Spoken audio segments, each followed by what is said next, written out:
So hello and welcome back to the MCC Brussels Podcast. This week we're going to be diving in to tackle Orbán's big day in the European Parliament. We're going to be taking a look at German economic woes, and we're also going to look at a remarkable new ruling from the European Court of Justice on trans issues. Joining me to dig into all of this, I'm delighted to welcome back our Deputy Research Director, Philip Siegert. Hi, good to be here. Also really pleased to welcome Zsófi Toth-Bíró from the Head of Office for the European Conservative. Welcome, Zsófi. Thank you for having me. So we're going to be kicking off today with a discussion on this truly kind of unprecedented moment in European Union history, where VDL has transformed what is supposed to be a kind of routine moment in parliamentary affairs, where the person in charge of the country who's heading the European Council, at this moment, Viktor Orbán, they're supposed to just present the programme of the European Council. It's often quite a dry and technical affair, but VDL transformed this into really an incredible attack on Hungary, a true tirade launched against Orbán and the Hungarian government. Zsófi, what stood out for you in this kind of, as I say, truly remarkable moment in parliamentary history? Well, everybody who watched Orbán's remarks might have or must have noticed that he was quite straightforward with his message. Like, as we know, it was clear even before he delivered his remarks that the Hungarian EU presidency put competitiveness in the center of their agenda, which, like, it's one of the topics that most of the EU, whether they are on the left or the right, agrees with, that we have to boost EU's competitiveness. The way we do that is, of course, another topic that divides opinion, but it's a good analysis, it's a good diagnosis. So he, of course, mentioned that. He mentioned migration. He mentioned the competitiveness issue. He also mentioned the green transition, that we cannot have a full green transition. And what VDL, Ursula von Der Leyen, recently announced, the new industrial deal, which is just a sugar-coated Green Deal, that we have to first take a look at the shape of our industries, because what we have to keep in mind, and he also pointed that out indirectly, is that different EU member states have different economic realities. So he is calling for a sober approach to tackle all these issues. And I think he was very careful about how he used his words, how he delivered his remarks. Before the debate started, I was convinced that there's no way von der Leyen and anyone else could, find a way to grab him by the neck and show the world that this is Viktor Orbán, the right-wing or the radical right-wing leader of Hungary, because he was, as I said, very sober and very careful and very straightforward. So it was just a surprise to me how angry they got with everything he said.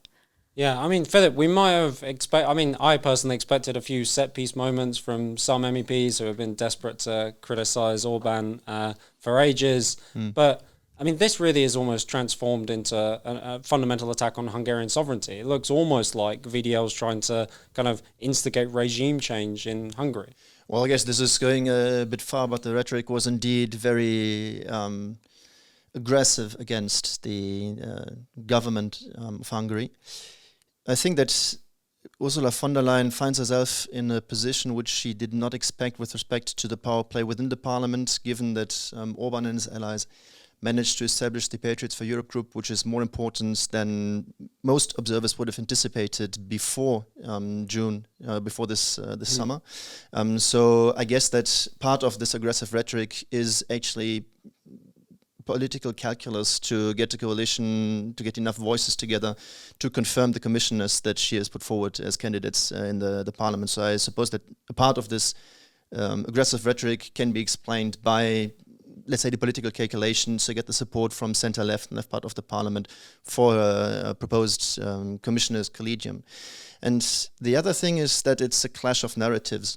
So beyond the fact that Ursula von der Leyen and Viktor Orbán are very different in their presentation and their political nature. That's putting it mildly, yeah. Yes, they have different philosophies with regards to the EU and how it should evolve.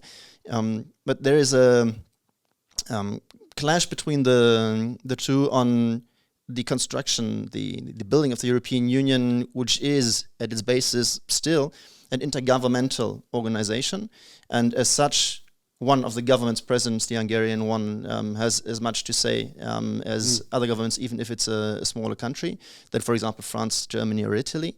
And the perspective of von der Leyen is, I would guess, more that bloc view. And those two views obviously clash. And as far as the narrative is concerned, but perhaps we're going to speak about this in a separate question, this was most virulent with regard to Russia and Ukraine.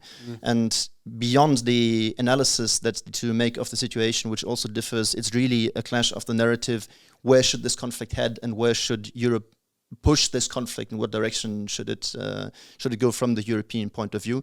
And there is a fundamental disagreement between those two. And this, I think, added to the aggressiveness of the rhetoric that Ursula von der Leyen displayed. Yeah, there's Jofi. I mean, Philip's put that quite nicely, but we've published a report on this, but it's not just us who've identified that under von der Leyen, the kind of whole conception of what the Commission is about and the role of the Commission President has really radically transformed. Does this represent another kind of step in the direction of Ursula von der Leyen taking on this kind of supreme, kind of regal kind of authority, where she now is no longer kind of supposed to be the architect of making sure all the different parts of the EU work together well, but is actually kind of a real power play and a power grab of her own? Absolutely. I mean, it's not accident or by accident that we call her the Queen of Brussels. I mean, it's like her regime is more similar to an authoritarian one than the one she accuses of such things. And just one thing I would like to add to the previous question, like the whole setup. I'm not sure if you recognized Péter Magyar, the main Hungarian opposition leader. I'm sure he was put in the first row. Like regular MEPs has nothing to do in the first row. It was another statement saying that we want a change of leadership in Hungary, as you pointed out. It was a direct attack. And every single time I'm sorry, just circling back to the question you had. Meanwhile, she oversteps her authority every single time, and there's zero accountability whatsoever. Like, we have to soon focus back on the Pfizer gate because there are new developments in that regard. I'll be curious to see how that develops. She is the one who, when Prime Minister Viktor Orbán stated that even though the Hungarian or the EU presidency should be more about the administrative side of the work, it's going to be very political for a very good reason, because they want to play a big part of what kind of path the EU takes. And while she actually, in the debate, she attacked Prime Minister Orbán for the same thing, that this EU presidency should not at all be about politics, it should all be administrative. And she's the one, the hypocrisy of it, she's the one stating this, reminding a prime minister of the role he should be playing in this game, while she never respects the rule of her own game. Yeah, and Philip, I mean, it is not another example of that. So Orbán raised, as everyone expected he would, in the migration problem, the need to control and secure the EU's external borders, and in a kind of remarkable piece of hypocrisy, von der Leyen tried to kind of make out and pretend that this was actually Hungary's problem, that they were the ones undermining the EU border, when we know it's the opposite. It's Hungary who gets attacked for having a strong border policy. What do you make of it, as Sophie calls this kind of remarkable hypocrisy around these issues? Well, indeed, Orbán pointed out that the threat that he sees is to the continued existence of the Schengen system. And I think that the analysis that it is under considerable threat is correct. And even center-left government, as the one that we have currently in Germany, reintroduced border controls, although it has no external border. No part of the German border is an EU external border. You can... And there have been similar movements also, for example, between France and Italy, or France and Spain on the borders there, but already, not just this year, but already earlier. So I think that the assessment that the Schengen system is under very hard pressure is correct. And if you accept this reality, then you ought to discuss the possibilities of how to remedy the situation. And I understand that this debate in the parliament, or the way that particularly Ursula von der Leyen approached it as the Commission President, was perhaps more attacking than it was conducive to a dialogue.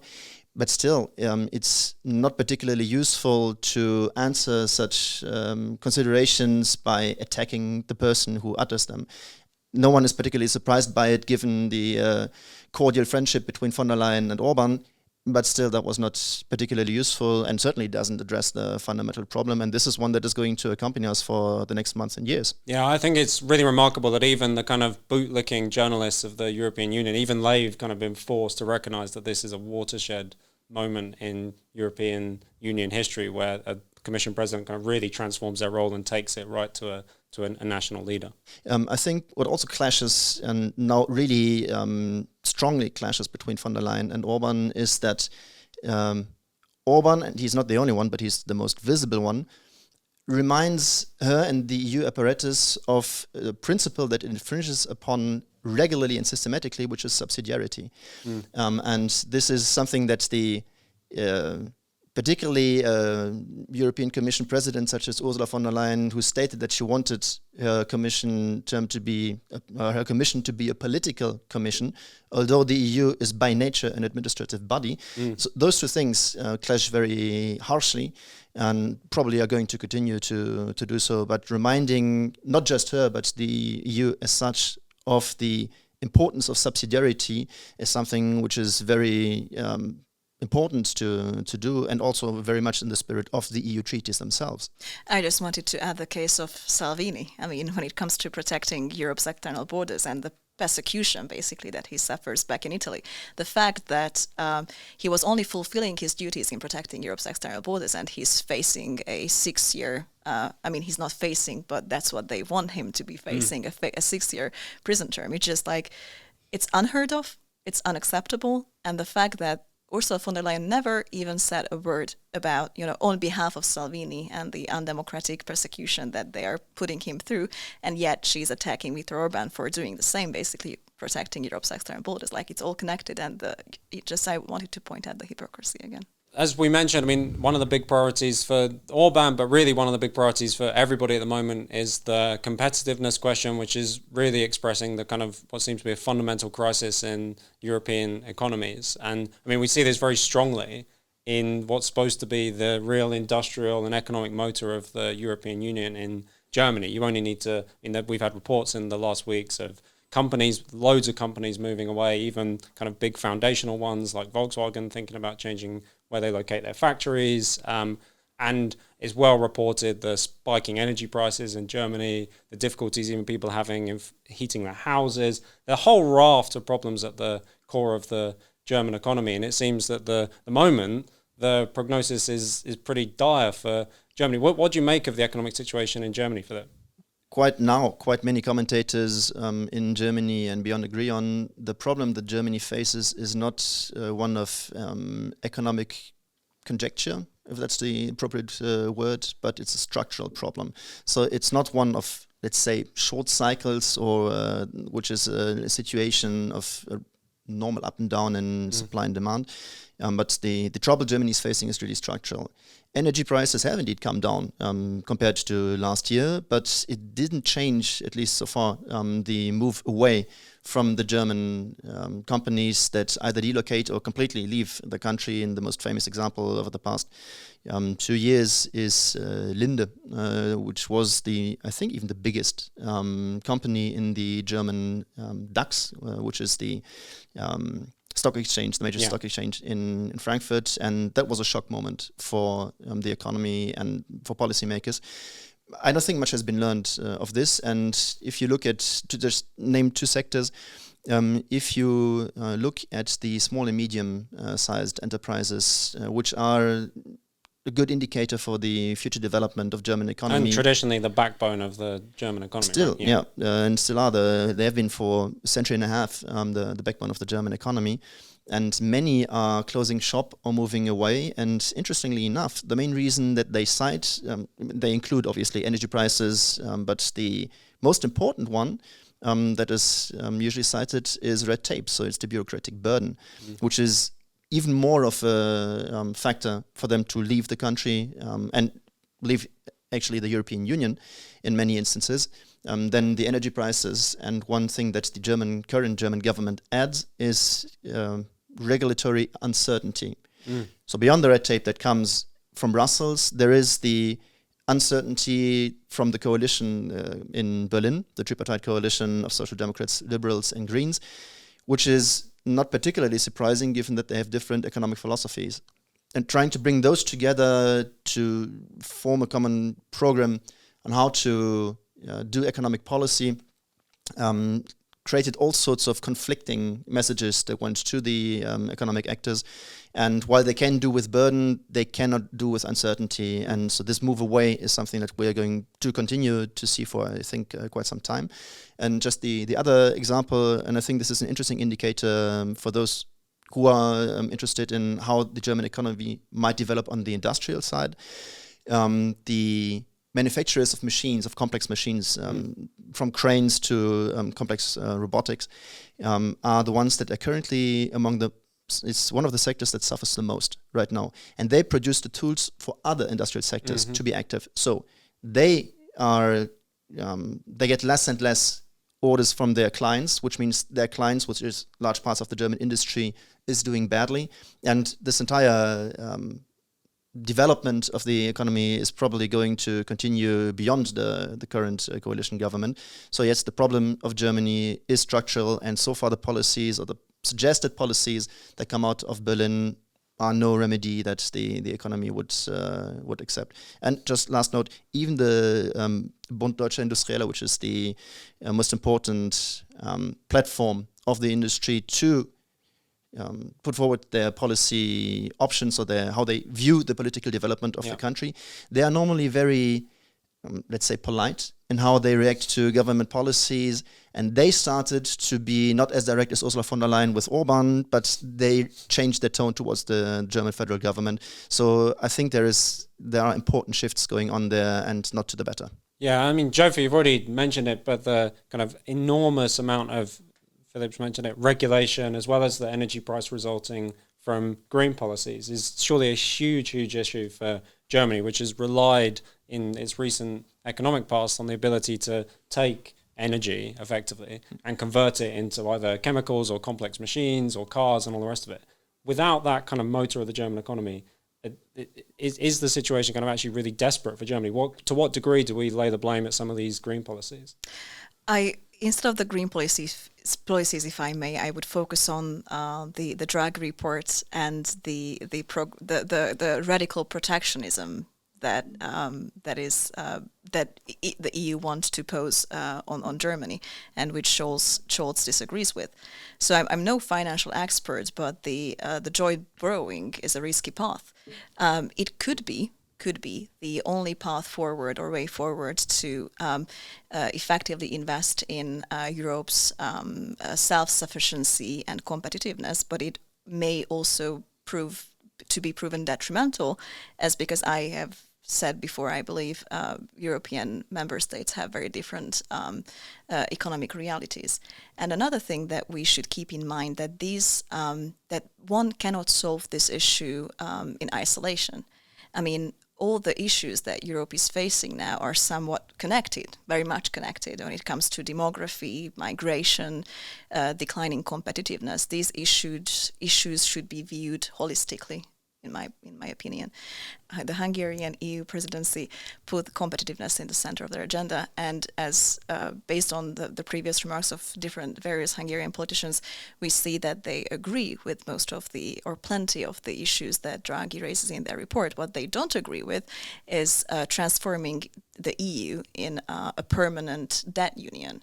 As Scholz rightly fears, if Europe shoots itself in the foot with radical protectionism, like it did with anti-Russia sanctions, yes, this exercise could do much more damage than good. One of the results of this, obviously, is driving tremendous dissatisfaction with mainstream German politics, right? The ordinary German voters are looking at the direction of their country. They can see that it's not good, and they're looking around for alternatives. Part of the support for either the BSW or the AfD is in part driven by this kind of real sense of economic insecurity. Is that one of the things that's really driving populist discontent in Germany? I'm not sure if it is driving it, but it certainly is contributing to the weak stance that the mainstream parties have. As many, not just political commentators, but members of parliament state themselves across the board, there is the attempt, or probably there's going to be the attempt to ban the AfD coming out from the Bundestag, the federal parliament itself.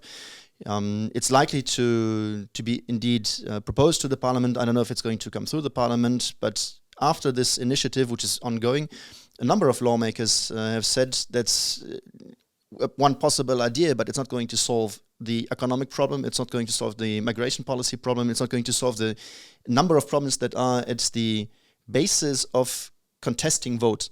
And it's not so much that they think that banning the AfD, or I don't know if at some point there would be a discussion about this for the Bündnis Sarah Wagenknecht, the BSW, but banning the parties that do represent in parliament those swathes of the population who are strictly opposed to the, let's say, mainstream policies, be it economic or other, is not going to solve the problem of, the contestatory vote itself.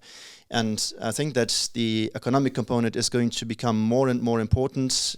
I think this is one of the things that the voters of the small liberal party, FDP, have expected from this party when they voted for it in 2021, and this party has now taken a heavy decline. It has been kicked out of a number of regional parliaments. If we held in Germany the elections for the federal parliament today, it would also be out of the federal parliament.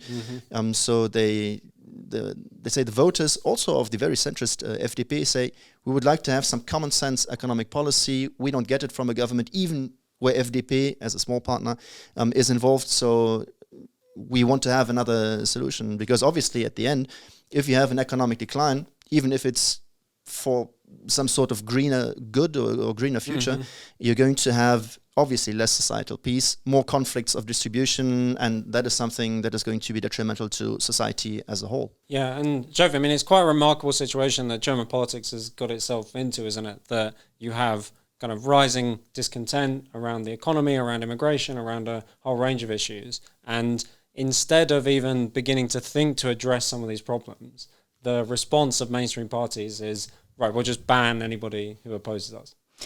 Yes, that's one response, and the other response is making false promises. Like right after the Solingen attack, when there was a massive public outrage against the current government, they made a ton of promises to revisit their current asylum policy. Well, right before the regional elections, they said they deported some of the Afghan asylum seekers. What happened in reality is that they offered, I think, about €1,000 each to relocate for not forever, but for a couple of months, to show the public that they're taking actions. And perhaps at a more fundamental level than, let's say, electoral maneuvers, what the current government does is not in accordance with German laws. So you don't even need what the government now has announced, a new legislative pact concerning migration and perhaps also integration. But it would already be a good idea to just apply the laws that are already in place. And that is something that the current government, to some extent also the previous government, failed to do. And I think this is also one of the reasons why considerable parts of the voters turn away from those parties, because they understand different policies and different policy options are being presented, but not adhering, state representatives not adhering to the state's own law. That is something that is unacceptable to many, and rightly so. So this is also an additional driver away from the mainstream parties. In MCC Brussels, we might not agree with the course that the current German government is taking, but you certainly have to recognise that Germany is right at the heart of the EU economically, politically, and if Germany is in a weak position, that's a kind of dangerous situation for the Union as a whole and for the whole of European politics. So whether it's getting to grips with the economic situation and addressing the political disagreements and grievances, something I think really fundamental needs to change in Germany. When you're looking at the EU level, it's very important to find a common platform in the EU, but it's not going to be easy given the deep-running ideological divides and the continuous harassment of countries like Hungary over matters that should be internal affairs. but just to call the viewers' attention to an upcoming summit. That common platform might be found in a month's time in Budapest. They are organizing a so-called European Community Summit, for which Hungary is preparing a so-called Competitiveness Pact, hoping to foster a consensus that can be signed by everyone. So let's see what happens. Yeah, our director, I think, is Frank Freddy will be speaking on that one for anyone who's interested. And I almost have to berate Jofi for coming onto our podcast and doing an advert, but we'll leave that there. So last week, a ruling was issued by the European Court of Justice that we think is really one of the most remarkable rulings to come out of a court that's produced many kind of incredible power grab type rulings in its history. And this one was the case of a British Romanian citizen who brought a case against the Romanian government, basically demanding that they automatically recognise the sex change procedure that he'd undertaken in the UK, where he'd had his a sex change in his official documents in the UK, and the European Court of Justice basically concluded that Romania wasn't even allowed to apply its own procedure for this kind of radical change in someone's identity, which has huge range of implications. Instead, they have to automatically recognise what had been undertaken in Britain, which was a EU member state at the time that it changed his sex.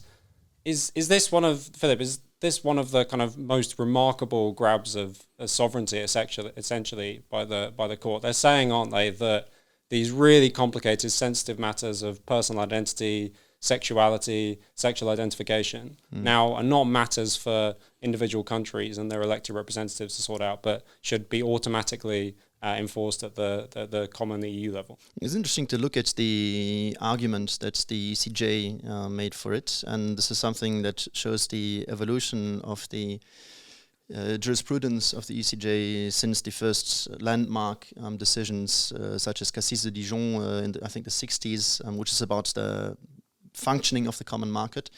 And the argument that they made now is, again, the functioning of the common market for the free movement of persons and they're in the recognized status in the UK, to be applied also in other EU member countries.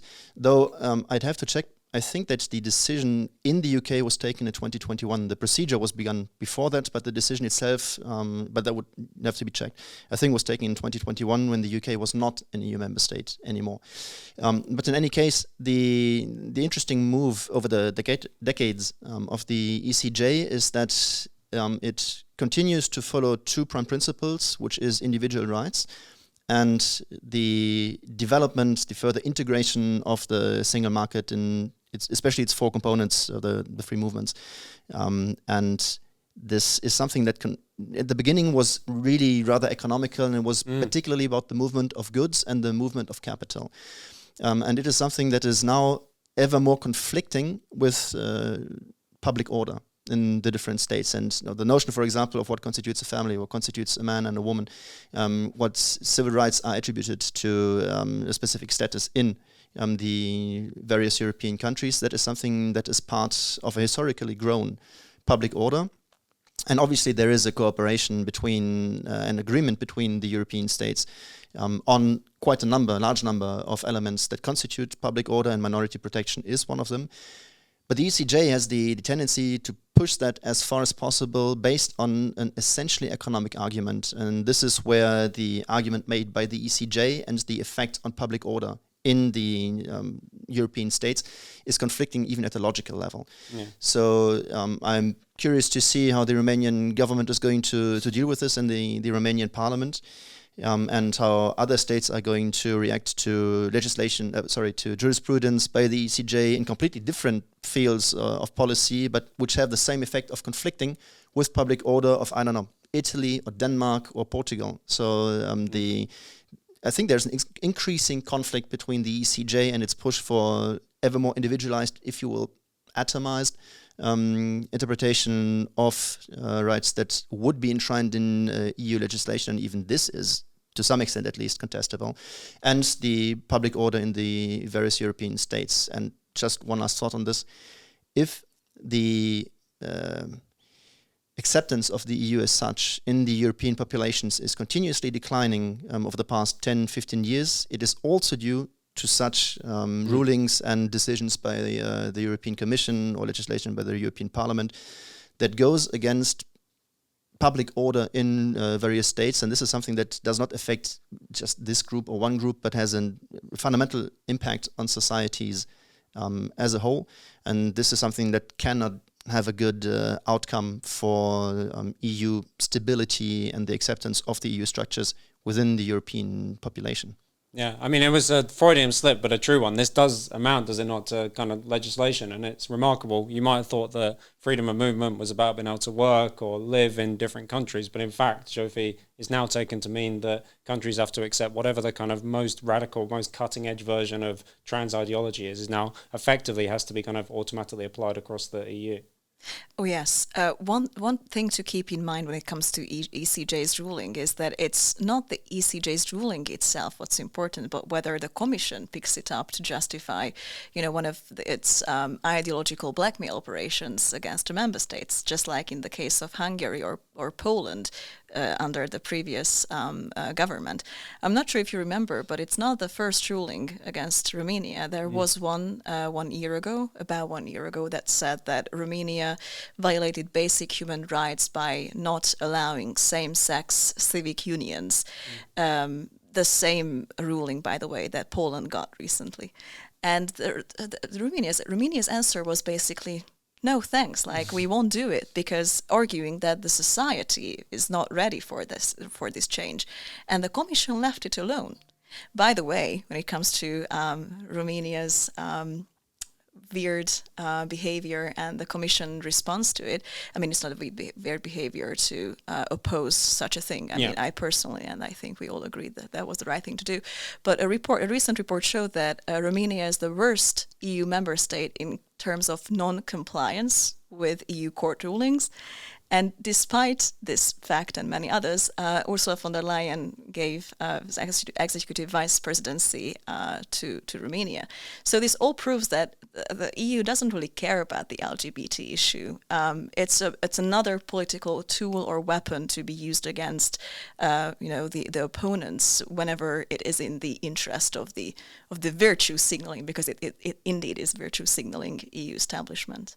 So yeah, I mean, whether it's the kind of transformation of the role of the Commission President, as we saw today in the remarkable tirade against Orbán, or the ever-creeping kind of judicial coup that's going on among the EU legal organisations, I think it really shows that we have a tremendous battle on our hands, because all of the institutions at the moment, in part in response to populist pressure, and the way to try and insulate themselves from populist pressure, are moving in one direction, which is more centralisation, more centralised control, more application of judicial mechanisms to kind of get round the fact that on so many issues, the EU mainstream political position is wildly out of touch with kind of ordinary people's interests and concerns. But Philip, Zsófi, thanks so much for joining us, and we'll see you again very soon on the MCC Brussels podcast. Thanks.